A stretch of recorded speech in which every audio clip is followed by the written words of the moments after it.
Bienvenue. Devant moi, j'ai l'Amazfit Cheetah 2 Ultra et je vais procéder à un déballage, jeter un rapide coup d'œil à la montre elle-même et partager mes impressions et opinions au fur et à mesure.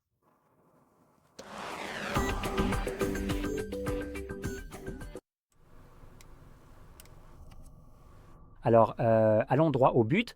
Maintenant, nous avons quelques... Oh, oui, il y a bien une languette à tirer juste ici. Voilà.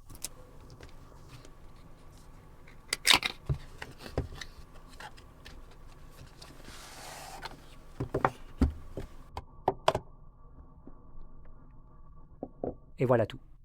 Je vous présente notre montre.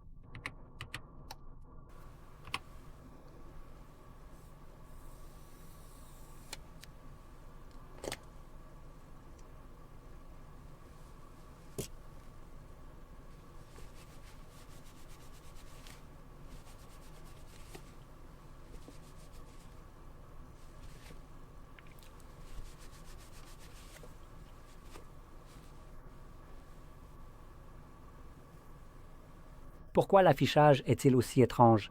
Il se salit tout le temps. Impossible de le nettoyer correctement. C'est un peu bizarre. Bon, tant pis, ça ira comme ça. D'accord, lançons-la. L'un de ces boutons doit sûrement l'allumer. Espérons-le.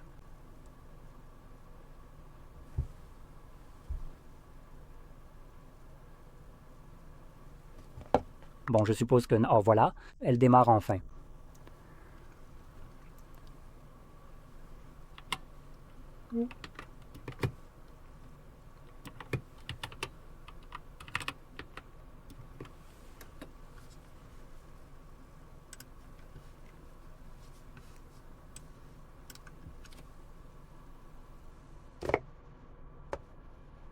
D'accord, c'est un peu glissant. Bref, en dessous, on trouve notre manuel d'instruction et le socle de recharge pour la montre avec un joli design. Il suffit de la poser ici tout de suite pour éviter que la montre ne parte n'importe où. Oh, et à l'intérieur, on a deux bracelets différents. C'est sympa. Alors, est-ce que je peux sortir ça? Non, je ne peux pas. Comment suis-je censé sortir ça, bon sang? Allez!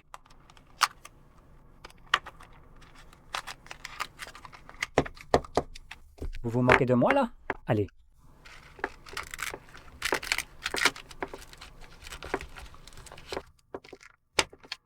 Bon, j'ai... Non, voilà. Ça, c'en est un.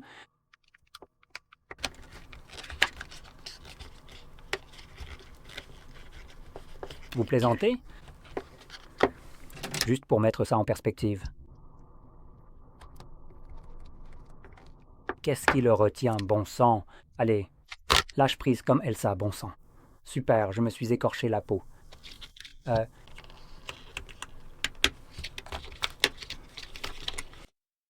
Bon, ça ne voulait clairement pas sortir facilement, mais j'ai finalement réussi. Donc, on a deux bracelets. Pour être honnête, les deux semblent un peu plus adaptés à faire du sport, ce qui, pour une montre, je veux dire, c'est normal.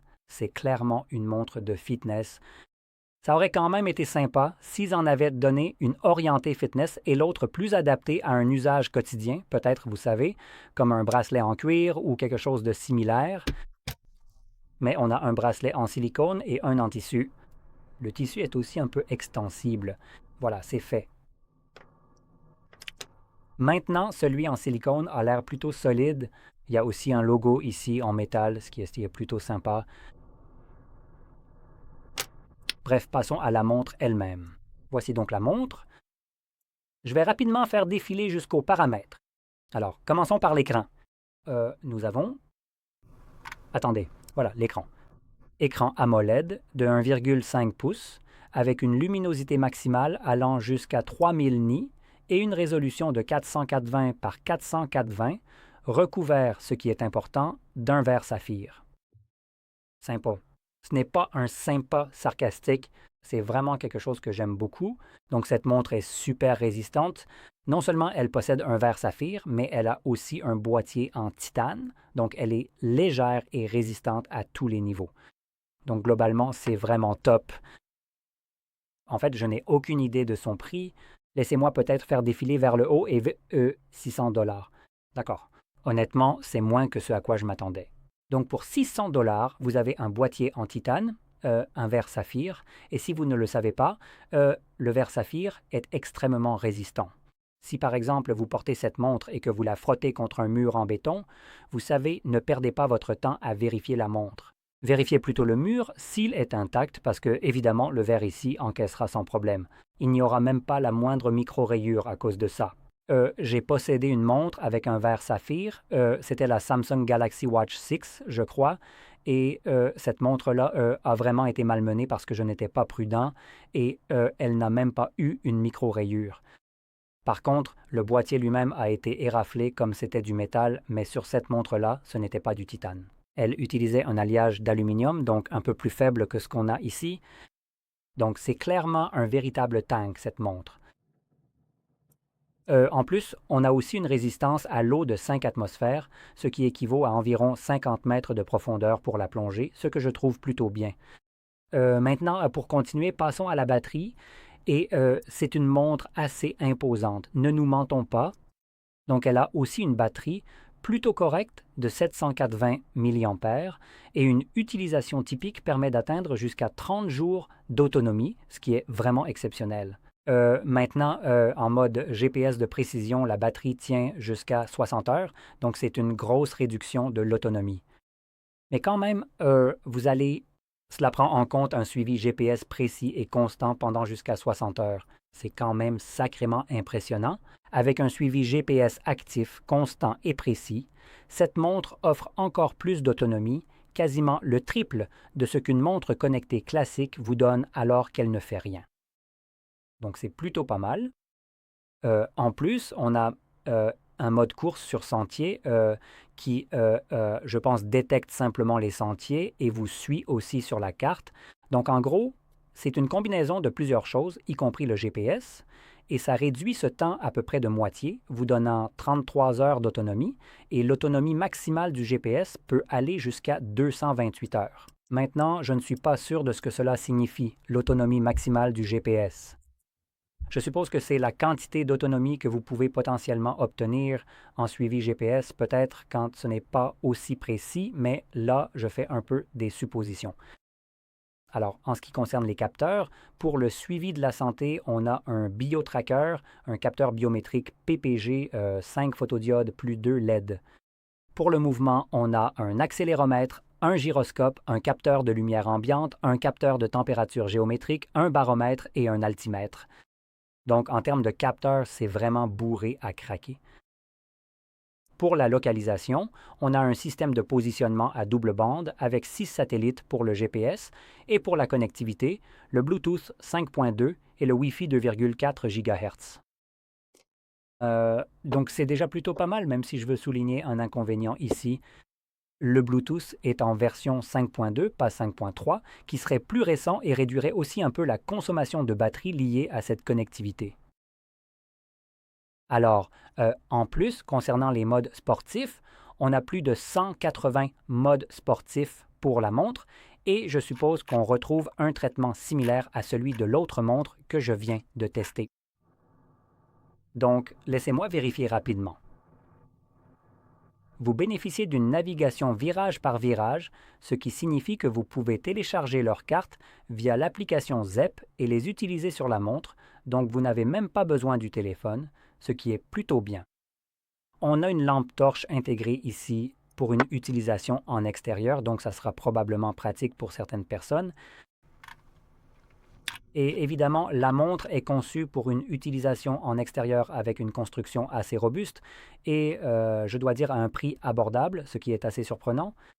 Pour 600 dollars, je veux dire, ce n'est pas la chose la moins chère que vous puissiez trouver, soyons honnêtes. Mais pour ce qu'elle offre, l'autonomie que vous pouvez en tirer et en considérant que c'est un produit de niche conçu pour des scénarios d'utilisation spécifiques, principalement en extérieur, contrairement aux montres connectées classiques, je dois dire que ce prix est justifié étant donné qu'il s'agit d'une construction en titane, verre saphir, une fabrication robuste, une connectivité satellite décente ici pour le suivi, navigation virage par virage, tout ça. Moi, honnêtement, cela semble être un choix solide pour tout type d'utilisation en extérieur, je dirais. Donc, cela étant dit, il y a encore quelques points que je voudrais aborder, notamment la taille. Alors, en termes de largeur, on est sur 48-49 mm. Qu'est-ce que ça veut dire, n'est-ce pas? Donc oui, environ 48 mm de large, d'un côté à l'autre. Donc c'est une montre imposante, ne nous voilons pas la face. Et en gros, de corne à corne, on est autour de 52 mm, 51, 52. Maintenant, il faut préciser que les cornes ici sont standards, voilà, à 22, 22 mm. Donc, ce sont les plus grandes, mais évidemment, c'est une montre de 48 mm. Donc, ce n'est pas vraiment une surprise. Donc, ça veut dire que vous pouvez la changer avec n'importe quel type de bracelet standard que vous pouvez trouver à peu près partout. Achetez sur AliExpress si vous voulez un certain type de bracelet et fixez-le ici, car il s'agit simplement d'une largeur de corne typique de 22 mm et il peut être utilisé avec n'importe quel bracelet de 22 mm, dont 2 sont inclus. Et si vous ne les aimez pas, vous pouvez en choisir d'autres. Cela dit, j'ai quand même un petit reproche à faire au fait que les 2 bracelets fournis sont plutôt destinés à un usage en extérieur. Pour être honnête, c'est une montre faite pour l'extérieur, donc ça va, et si ça ne vous plaît pas, vous pouvez facilement en acheter d'autres, ou peut-être que vous en avez déjà chez vous, donc ce n'est pas un problème. Une dernière chose à mesurer est l'épaisseur, et commençons par la mesurer sans le disque à l'arrière pour les capteurs, et on obtient 14 mm d'épaisseur. Maintenant, avec le disque lui-même, pour les capteurs, on arrive à une épaisseur de 15 mm. Donc, une montre solide, une excellente fabrication et probablement parfaite pour vous si vous cherchez une montre pour l'extérieur. Maintenant, si vous avez trouvé cette vidéo utile, n'oubliez pas de mettre un like, de vous abonner et merci d'avoir regardé.